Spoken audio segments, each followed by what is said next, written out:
இசைஞானி இளையராஜா அவர்களை மியூசிக் டைரக்டராக தெரியும், ஆனால் ஒரு டைரக்டராக தெரியுமா? அதுவும் சூப்பர் ஸ்டாரோட ஒரு படத்தை இசைஞானி இளையராஜா அவர்கள் டைரக்ட் பண்ணுறதா இருந்து கடைசி நேரத்தில் அந்த வாய்ப்பு அவர் கையை விட்டு போயிடுது.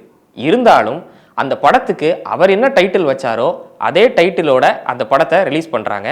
அந்த படம் தான் ராஜாத்தி ராஜா.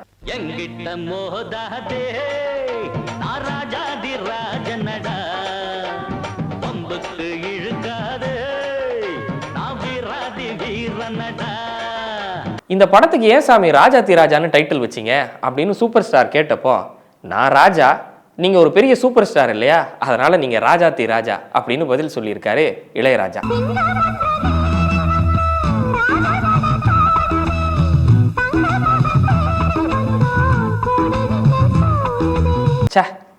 இளையராஜா இயக்கத்தில் சூப்பர் ஸ்டார் ரஜினிகாந்த் அவர்களின் நடிப்பில் இப்படின்னு ஒரு படம் வந்திருந்தா எவ்வளோ நல்லா இருந்திருக்கும்ல.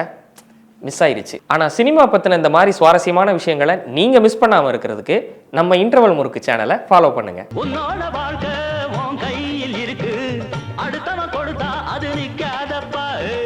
கஷ்டப்பட்டு வளர்ச்சி முன்னேற பாரு, இஷ்டப்பட்டு எல்லோரும்